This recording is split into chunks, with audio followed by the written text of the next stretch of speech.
Hello and welcome to Restless Gecko Reviews. Today I'm going to be looking at the Zowie U2. So I've had this since it came out and I've been using it on and off for quite a while. Great mouse, great quality mouse, very sturdy. Great coating on the mouse as well. It's the usual Zowie coating, so if you've ever used a Zowie mouse you know what that feels like. Very matte, does show up fingerprints quite horrendously, so I did have to clean it before taking any photos. But yeah, you've got glossy side buttons as well. I would have preferred matte, but hey, it's a new mouse from Zowie. We can't ask too much. It features the 3395 sensor, whereas the 3370 was in the recent EC series. The clicks are, again, slightly different. I believe they're transparent blue shells from Huano. I'm not 100% on that, but yeah, sound a little bit different. They're slightly lighter, a little bit more spammable. They're not as reboundy as they were in the EC, but I think that might be due to the top shell design as well. Yeah, the quality is just, it's Zowie. You know what the quality is going to be like. It's always spot on. And this is a first batch as well, so if anything had gone wrong with it, I would have known by now. But yep, you've got your usual onboard settings buttons on the bottom for your DPI, your return rate and everything like that. So the return rate is obviously 125, 500 and 1000, the usual Zowie. So there's no 2000, no 4000 hertz on this mouse. But yeah, the implementation of the sensor is just great. I have absolutely zero complaints with it. Different skate design as well. As you can see, the base slots in here amongst the skate. I don't know how much wear that's going to have over a longer period of time, but we'll see as time goes by. It does come with a second set of skates as well, so if they do wear down you can always replace them. Not sure of any aftermarkets at the moment, but to be honest with you, I don't think I'd change them. I do quite like the Zowie default skates. They're quite nice and smooth. So yeah, that's the overview of it. The main thing, the most interesting thing, is the shape, because obviously this is a new shape from Zowie. It is untrodden ground from Zowie with this sort of purely claw focus shape. It's a medium mouse, I would say medium sized mouse. It's similar in length to the Gpro. It's also the hump profile as well is further back than the Gpro, so it does slot into the hand quite nicely. It sort of locks your wrist into that movement, into that sort of form, which is good and not so good depending on what games you're playing and what you want out of your mouse. So I'll go into that in a second.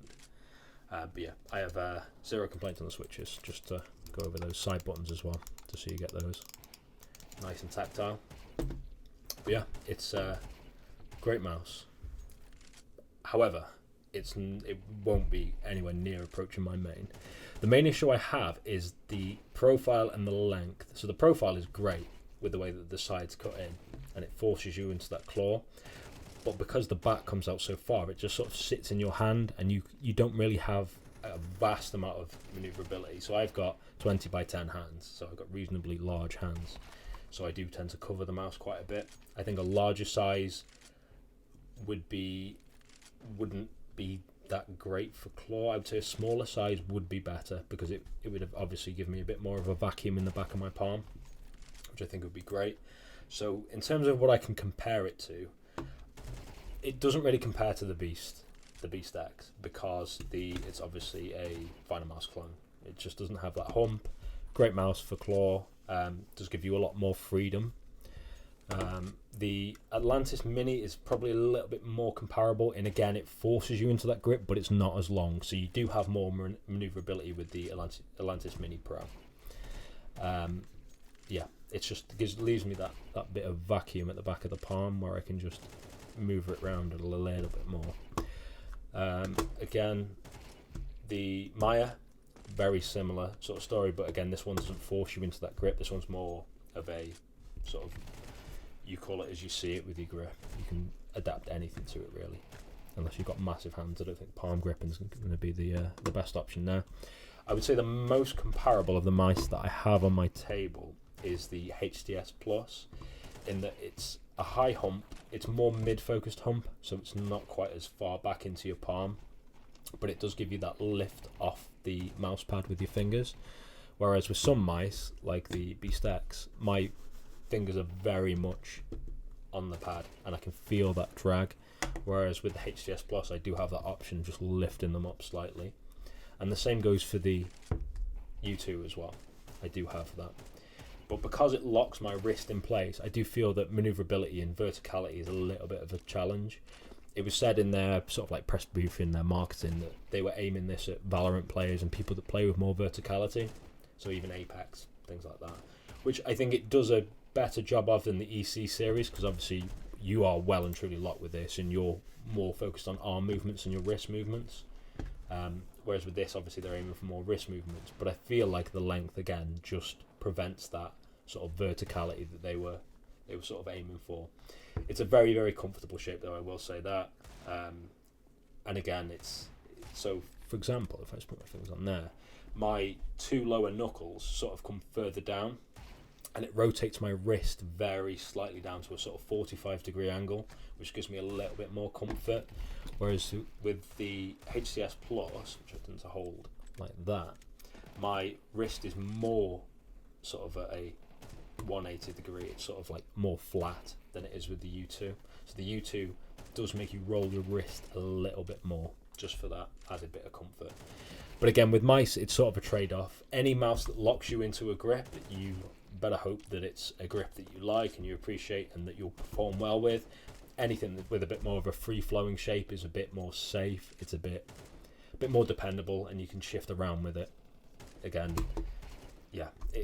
But the advantage to a locked-in shape is that you do get more stability. You do get that sort of predictability. Whereas if you're having an off day, if you're a little bit shaky, these more free-flowing shapes are a lot more sketchy at times. It depends. If you're feeling it, you won't have an issue. But if you're not feeling it, but that extra bit of locked-inness, I don't know what you want to call it, it does give you that little bit of stability. It's the same with the NP-01. So the NP-01 and the NP-01S, less so because it's a smaller mouse, but the NP-01 does force you into a very specific grip because of this part that sort of comes out here into the palm, and it sort of restricts your movement. So I find that the NP-01 and the U2 are great for, so if you're doing static shooting or anything like that, you'll find that your lines are very, very straight. You're not sort of wobbling all over the place. You're going straight from point A to point B. The only issue is your micro corrections might suffer a little bit from that rigidity. That's what I tend to find anyway. Whereas with this, the HTS Plus, I tend to find that my lines aren't nearly as straight, but that extra little bit of adjustment that I can do, that micro adjustment, just gives me the edge sometimes, especially for speed and things like that. But yeah, it's a absolutely great mouse, great quality.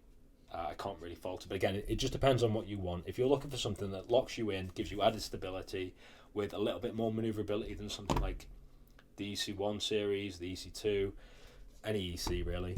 I mean the Gpro, for example, it's just a more claw focused mouse, and it sort of comes to a pinch point at the end, so you do feel a little bit more nimble with it.